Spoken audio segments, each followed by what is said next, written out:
ಮೈ ಚುಮ್ ಅನಿಸ್ತದೆ.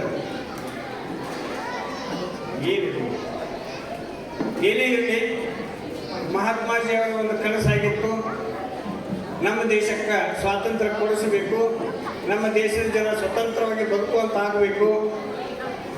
ಐಶ್ವರ್ಯ ಪತ್ತಾರವರು ಹೇಳಿದ್ರು ಒಂದು ಮಾತು ಭಾಳ ಚಂದ ಹೇಳಿದರು. ನಮ್ಮ ದೇಶಕ್ಕೆ ಸ್ವಾತಂತ್ರ್ಯ ಸಿಗಬೇಕಾಗಿದ್ರೆ ಎಷ್ಟೋ ಮಹಿಳೆಯರು ತಮ್ಮ ಸಿಂಧೂರವನ್ನು ಅಳಿಸಿಕೊಂಡು, ಅಂದರೆ ಇದರ ಅರ್ಥ ವಿಧವೆಯರಾದರು. ಎಷ್ಟೊಂದು ಜನ ತಮ್ಮ ಮಕ್ಕಳನ್ನು ಕಳ್ಕೊಂಡ್ರು, ಎಷ್ಟೊಂದು ಜನ ತಮ್ಮ ತಂದೆಯಂದರನ್ನು ಕಳ್ಕೊಂಡ್ರು.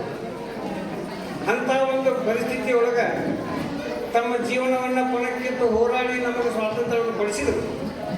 ಅದರ ಸಿಹಿಯನ್ನು ಮಾತ್ರ ನಾವು ಮುಂದಕ್ಕೆ ಎತ್ತಿದ್ದೀವಿ. ಆ ಪಾರತಂತ್ರದ ಕಹಿ ನಮಗೆ ಯಾರಿಗೂ ಗೊತ್ತಿಲ್ಲ. ಅದಕ್ಕೆ ನಾವೇನು ಮಾಡಕತ್ತೀವಿ ಅಂತಂದ್ರೆ ಮನಬಂದಂಗೆ ವರ್ತಿಸ್ಲಿಕ್ಕತ್ತೀವಿ.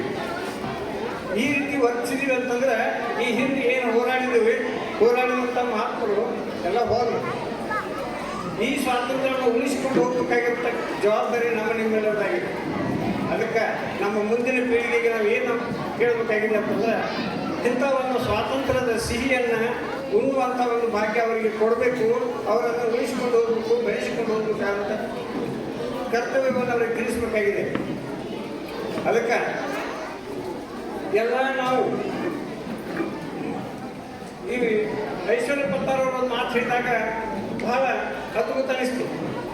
ಮಹಾತ್ಮ ಗಾಂಧಿ ಅವರು ಕಂಡು ಕನಸು ರಾಮರಾಜ್ಯದ ಕನಸು ಅಂತೇಳಿ.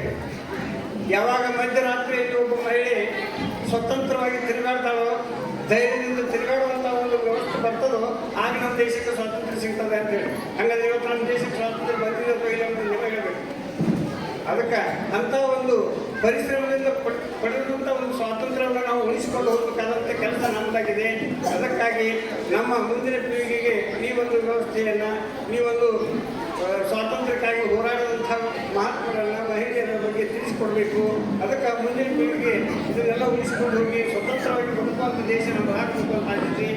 ಈ ಕಾರ್ಯಕ್ರಮಕ್ಕೆ ನನ್ನನ್ನು ಪ್ರೀತಿಯನ್ನು ಕರೆದು ಅಧ್ಯಕ್ಷರನ್ನಾಗಿ ಮಾಡಿ ಗೌರವಿಸಿದ್ರಿ.